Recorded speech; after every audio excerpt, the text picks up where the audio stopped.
Hey guys, today we'll be talking about data science in sports. First, we'll begin with talking about an overview of this. So, starting off, the sports industry has become more dependent on statistics. They use statistics. Data science is used in a lot of professional sports, either tracking players and different team performances. So, to begin with, athletes tend to use a lot of data science for training.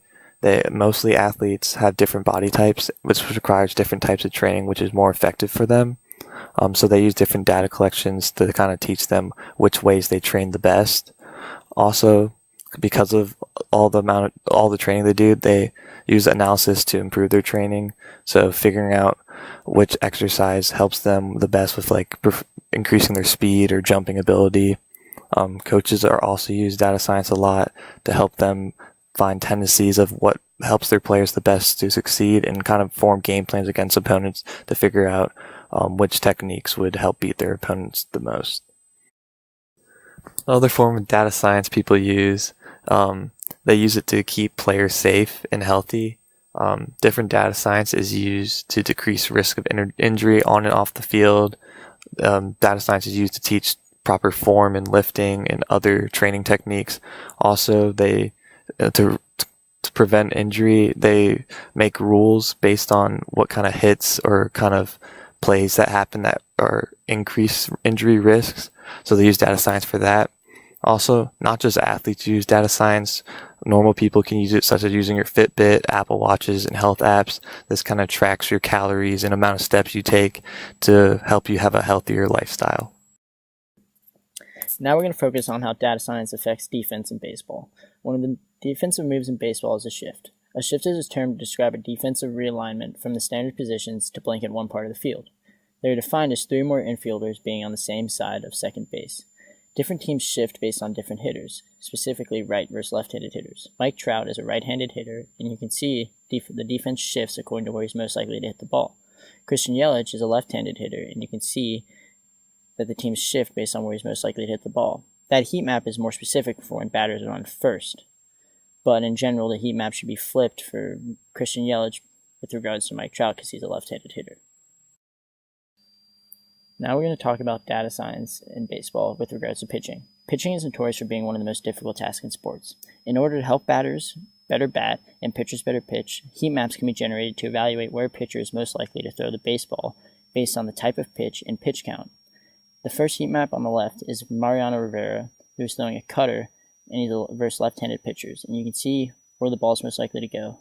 This not only helps batters better bat against Mariano Rivera, it also helps Mariano Rivera adjust his game according to where his tendencies lie. The second table is a tendency of what type of pitch is thrown on different counts, and how many hits or walks occur on each count. As you can see on a 3-2 count, the most exciting count in baseball, batters struck out 4.3% of the time and were walked 21% of the time. It's data like this that helps teams' offenses adjust to the types of pitchers they're pitching and make better game plans. As pitching velocities continue to increase, data is collected to maximize a pitcher's potential through mechanics. The MLB average fastball velocity has increased over the years and continues to increase, making pitching at a high level much more difficult. In order to compensate for this increased difficulty, pitchers put an added emphasis on data collection to find out which variables have the most effect on their ball velocity. From the table, body weight has the most effect on ball velocity. This makes sense since bigger people can produce more force and throw the ball faster because they're stronger. Other variables include max shoulder angular velocity, elbow flexion. In general, it's the angle of release, the angle of the elbow, and multiple other things affect ball velocity. Such data allows pitchers to maximize their potential and perform at a high level on the world's grandest stage. The technology we use is a Fitbit. A Fitbit is a health app that allows you to track your training sessions and lifestyle in order to plan accordingly. In a recent training session, I can analyze my average speed, elevation gained, heart rate, and calories burned. The most important variables are speed, heart rate, and calories burned. These all allow me to adjust my training plan and diet according to my needs. As you can see, the Fitbit also tracks number of hours awake and active, sleep, steps, distance traveled, energy expended, which all allow individuals to create better health plans and diets, etc., that make their lives better. This is all a factor of data analysis. So another example of data science in sports is in soccer, and in more specifically in PK shootouts. So a penalty shootout in soccer is when the score of a match is tied and the result depends upon a series of penalty kicks. So data trends show that the first and the fifth penalties are the most crucial in a shootout. And the placement of shots, according to the image, occurs mostly in the bottom left or the bottom right corner. And this data was compiled from the past European Championship and past World Cup. So another example of data science in soccer is goal ratios.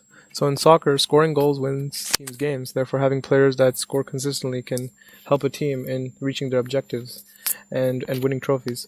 So players with higher goal/assist per match ratios also have higher values in the transfer market, and this is what teams go to when deciding who to buy for their next player whenever the transfer market opens up. So an example of this is between two of Europe's elite forwards in the biggest competition, which is the UEFA Champions League, and that's between Ronaldo and Lewandowski. So as you can see, in 11 appearances, Cristiano Ronaldo has 15 goals, and in 10 appearances, Lewandowski has 5 goals. Because of this, their transfer market values are skewed, are different. So Lewandowski has 72 million transfer value, and Ronaldo has a 90 transfer million value. So in conclusion, data science plays key in major sports, and it enhances players' performances, and it also allows coaches to develop better game planning.